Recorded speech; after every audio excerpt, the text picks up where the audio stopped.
Chers téléspectateurs, bonjour. Dans les studios de la radio-télévision Ubgiyunge, vous êtes avec Choussa David. Et notre invité aujourd'hui, c'est Dr Innocent Biroka. Merci Dr Biroka d'être revenu aux ondes de la radio-télévision Ubgiyunge. Récemment, vous nous avez parlé du camp des 8 Rwandais qui avaient été envoyés au Niger par la justice internationale. Il paraît que ces Rwandais sont maintenant en voie d'être ramenés en Tanzanie. Pouvez-vous nous en dire la nature de ce problème? Bonjour David Choussa, merci de me recevoir encore une fois aux ondes de la radio-télévision Ubgiyunge. Je salue vivement vos auditeurs et tous ceux qui s'intéressent à la question épineuse de la justice pour le Rwanda. Alors, ce fameux dossier des 8 Rwandais qui étaient transférés au Niger, je rappelle que, ce sont des Rwandais qui avaient été soit acquittés par le tribunal pénal international pour le Rwanda ou des Rwandais qui avaient purgé totalement leur peine et qui devaient donc tous les 8 résider tranquillement en territoire nigérien. C'était en vertu d'un accord cadre qui avait été signé le 15 novembre de l'année passée entre le mécanisme résiduaire des tribunaux pénaux internationaux pour le Rwanda et pour la Yougoslavie, l'ex-Yougoslavie, et partie demanderesse, si je puis dire, et le gouvernement du Niger. En vertu de cet accord, accord qui avait été scellé par le ministre d'État, ministre des Affaires étrangères du Niger, en vertu de cet accord, ces Rwandais devaient résider tranquillement, en toute tranquillité et en territoire nigérien. Mais voici que contre toute attente, le ministre de l'Intérieur, Adama Soulé, a signé un arrêté d'expulsion de ces 8 Rwandais et alléguant des motifs d'ordre diplomatique. La première question que tous les observateurs se sont posés, c'est comment un pays souverain, le Niger, qui s'est engagé en âme et conscience en vertu de sa souveraineté,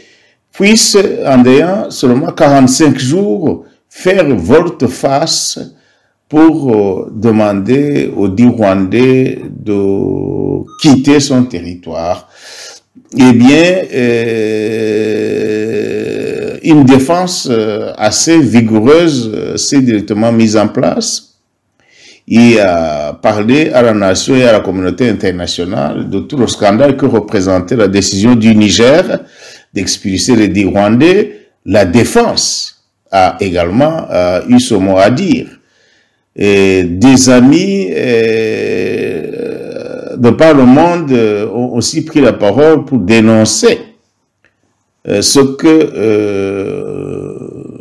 le bon sens considérait comme une sorte de scandale dans les relations internationales et également de scandale dans la vie internationale et dans la pratique du droit international.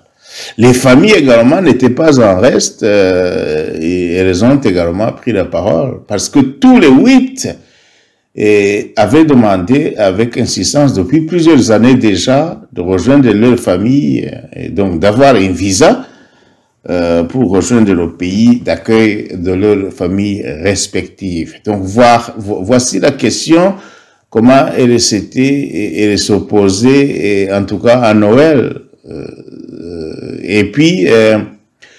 Le mécanisme résiduel, donc le dit mécanisme résiduel sous les auspices du greffier en chef, eh bien, le mécanisme avait enjoint au gouvernement nigérien de s'expliquer en ayant 30 jours sur les motifs d'expulsion des 10 Rwandais. Et il y a quelques jours, donc, le Niger avait allégué un certain nombre de motifs, des motifs sécuritaires, des motifs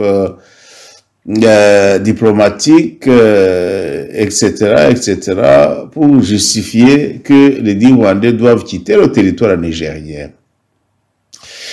Et avec l'insistance des avocats et avec quelques groupes de pression quand même qui ont continué à rappeler le bon sens dans les relations internationales et dans la pratique du droit pénal international, eh bien, le dit mécanisme a demandé que au moins les 10 Rwandais soient ramenés en Tanzanie et dans l'attente et qu'ils puissent rester en Tanzanie, donc dans l'attente de trouver un nouveau pays d'accueil. Voici donc comment le problème a évolué et comment il se présente pour l'instant. Donc, pour me résumer, c'est des Rwandais qui avaient été acquittés par le tribunal pénal international pour Rwanda, d'autres avaient purgé totalement leur peine et transféré au Niger pour y rester tranquillement comme résidents étrangers et en vertu d'un accord du 15 novembre entre le gouvernement nigérien et le mécanisme.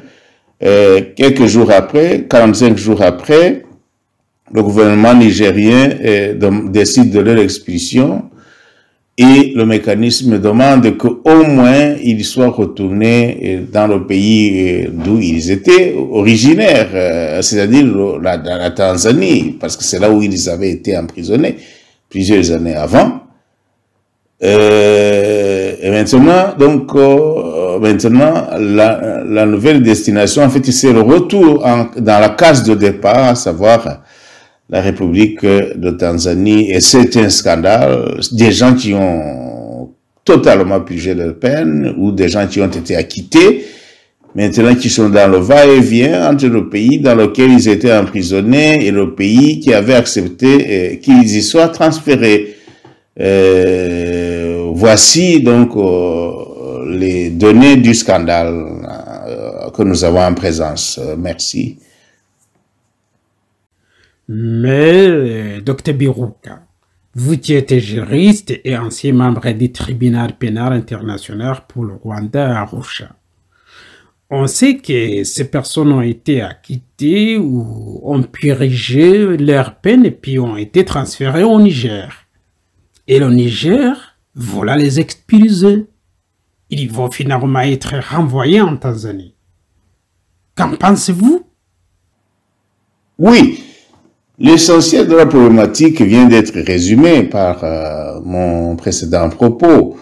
Il est absolument scandaleux de constater que cette fameuse justice internationale, en fait, n'aura été qu'une partie du problème rwandais au lieu d'en être la solution. Pourquoi est-ce qu'on peut dire que le tribunal pénal international pour le Rwanda et le mécanisme qui l'a succédé n'a été qu'une sorte de tragicomédie judiciaire qui n'a fait en fait qu'ajouter davantage de traumatisme à l'immense traumatisme que représente le drame rwandais. Voici un tribunal qui n'avait rien prévu, qui n'avait absolument rien prévu dans le scénario d'un acquittement ou dans le scénario d'une exécution totale de la peine encourue par l'accusé. Les créateurs du tribunal n'ont rien prévu, absolument rien prévu, et s'il était dans les fonctions des autorités du tribunal, et plus précisément du greffier en chef du tribunal, donc la mission de négocier avec tous les États membres de l'ONU. Rappelons que Le tribunal avait été créé par une résolution, la résolution 955 du 8 novembre 1994. Et tous les États y ont adhéré, ont accepté de contribuer aux finances du tribunal, de contribuer également en envoyant des experts en droit et en facilitant également le travail aux autorités du tribunal. Eh bien, tous ces pays s'étaient engagés à accepter de négocier avec le greffier, notamment dans le cadre, évidemment, de la destination de l'un ou l'autre accusé qui viendrait à être acquitté ou à purger totalement sa peine. Alors, je peux vous dire que le greffier a mené beaucoup d'efforts dans le sens, justement, de trouver une destination aux accusés qui venaient d'être libérés, mais ce n'est que dans très très peu de dossiers, des dossiers que l'on peut compter sur les doigts d'une seule main. Ce n'est que dans ces quelques dossiers, et dans une poignée de dossiers, que la démarche tendant à trouver une destination pour l'ancien détenu du TPR a abouti. Je peux vous citer des cas où les pays d'accueil des familles ont continué à refuser l'arrivée du père de famille qui venait d'être libéré, qui venait d'être parce qu'il avait été acquitté ou il avait purgé totalement sa peine, et les pays ont continué à refuser, et certains accusés n'ont rejoint leur famille que dans un cercueil. Je ne vais pas citer les noms, mais c'est là les données du scandale. Donc cela montre que le peuple rwandais qui s'attendait à une certaine justice de la part de cette communauté internationale qui avait été totalement complaisante lors du drame rwandais, eh bien, la justice que le peuple rwandais a pu avoir n'est que une justice partielle qui ne peut être que partielle, dans la mesure où certains, une partie du peuple rwandais a été, si je puis dire, considéré comme coupable des plans, alors que d'autres sont dans la posture d'accusateur, dans la posture de victimes purement innocentes. Donc, le cas de ces 8 ressortissants rwandais qui ont été acquittés par le tribunal et transférés au Niger pour y rester, alors que Kigali était en train de faire tout et absolument tout pour les avoir dans ses griffes. N'oublions pas que si le Niger s'est laissé humilier à ce point, c'est à coup de pression, voire même probablement de corruption. Donc Kigali a tout mis en œuvre, tous les moyens diplomatiques. On se rappelle du représentant du Rwanda aux Nations Unies, comment Madame Rugwabiza, comment elle s'est complètement vue offusquée, sinon scandalisée par l'accord du 15 novembre, au terme duquel ces Rwandais étaient admis à résider au Niger, parce que le gouvernement rwandais voulait que ces gens rentrent à Kigali. Alors qu'on sait que si Kigali les avait, ils devaient finir sous la torture, ou en tout cas finir leur jour dans les géants de Kigali, alors qu'ils avaient complètement purgé leur peine, où ils avaient été acquittés. Donc voici encore une fois une illustration de l'injustice notoire que le peuple rwandais continue à subir de la part, évidemment, de Kigali et d'une partie de la communauté internationale qui continue à soutenir le gouvernement tortionnaire et complètement dictatorial de Kigali. La sagesse rwandaise dit: le bateau qui a frappé la coépouse, jetez-le loin du logis. Quel enseignement les Rwandais devraient-ils tirer de ce drame des 8 Rwandais acquittés par la justice internationale? Avez-vous un message particulier pour le peuple rwandais dans son ensemble et pour l'opposition en particulier? À vous la parole.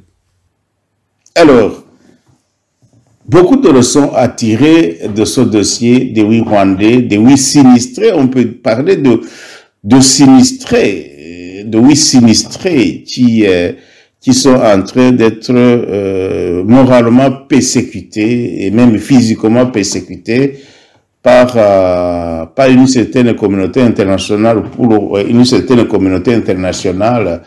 je dirais sur procuration du gouvernement dictatorial et tortionnaire de Kigali, qui ne souhaite que l'extinction, la mort définitive de ces Rwandais, alors que ils viennent d'être libérés par le tribunal. Cela signifie tout simplement que tout Rwandais qui ne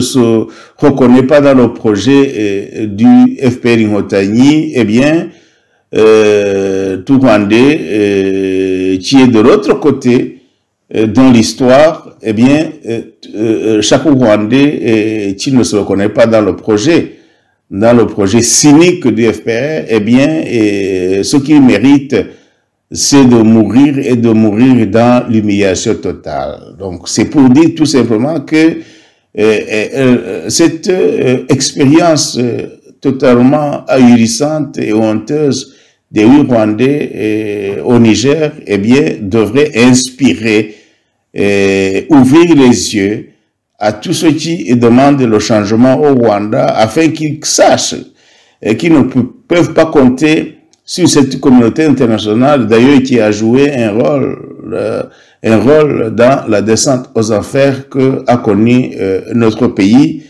Eh bien, voici la première leçon, donc c'est que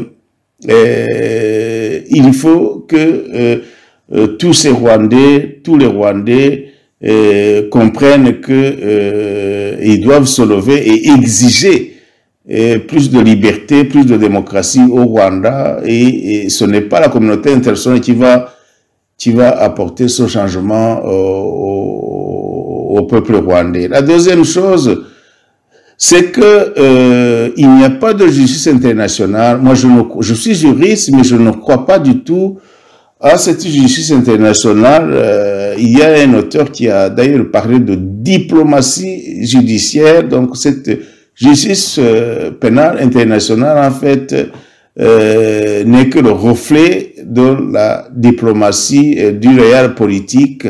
Aujourd'hui, un tribunal pénal international peut décider de libérer quelqu'un ou d'acquitter quelqu'un, et les larmes de crocodile de Kigali vont faire que tous les États de la planète vont refuser de le recevoir, y compris le pays qui a accueilli sa propre famille et qui lui a donné la citoyenneté.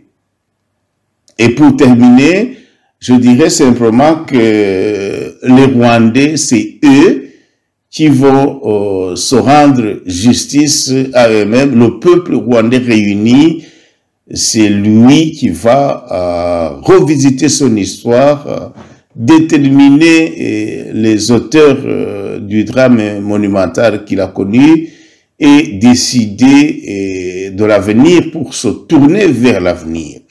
Et voici donc ce que je peux dire aux Rwandais, c'est que tout simplement, ils sachent que leur destin est entre leurs mains, d'abord de travailler et en concertation pour faire partir le gouvernement traditionnel de Kigali et instaurer une nouvelle ère pour le peuple rwandais.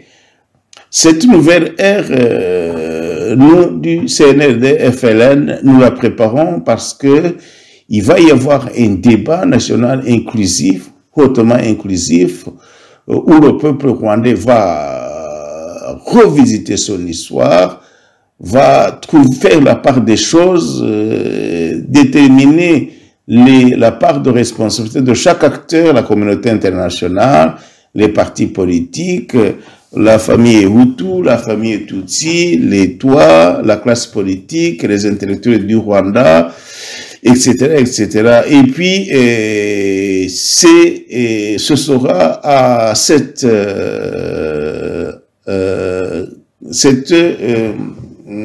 grande assemblée du peuple rwandais qui va solder le contentieux inhérent notamment à la guerre et au génocide des années 90. Donc j'invite la communauté internationale d'abord à assumer ses responsabilités. Assumer ses responsabilités, comment? C'est de très rapidement trouver une destination la plus sereine, la plus sûre à chacun des anciens accusés et des anciens détenus du TPI. La destination la plus naturelle, c'est le pays d'accueil de la famille de chacun. Donc je demande d'abord au mécanisme résiduaire, s'il le faut, de recourir à la sollicitude de tous les États de la planète pour que tous apportent le concours afin que chaque État à qui l'ancien accusé, un ancien accusé du TPR va s'adresser, accepte de lui donner un visa et de lui ouvrir les portes. La deuxième chose, je demande que le mécanisme résiduaire continue à faire pression, notamment sur le gouvernement de Kigali, pour que ce gouvernement arrête une fois pour toutes toute persécution et toute gesticulation attentatoire aux droits et libertés et libertés intransgressibles pour les anciens accusés du TPI. En troisième lieu, je demanderai au peuple rwandais et plus particulièrement à tous les membres de l'opposition, tous ceux qui militent pour le changement au Rwanda, de redoubler d'efforts et de vigilance par rapport aux agissements de Kigali qui ne cherchent qu'à continuer à attenter aux droits, à l'intégrité physique et morale des Rwandais, en particulier ceux qu'il a déjà accusés, parfois faussement sur base d'allégations totalement infondées, d'accuser donc tout ce qu'il a accusé d'une certaine responsabilité dans le génocide du Rwanda.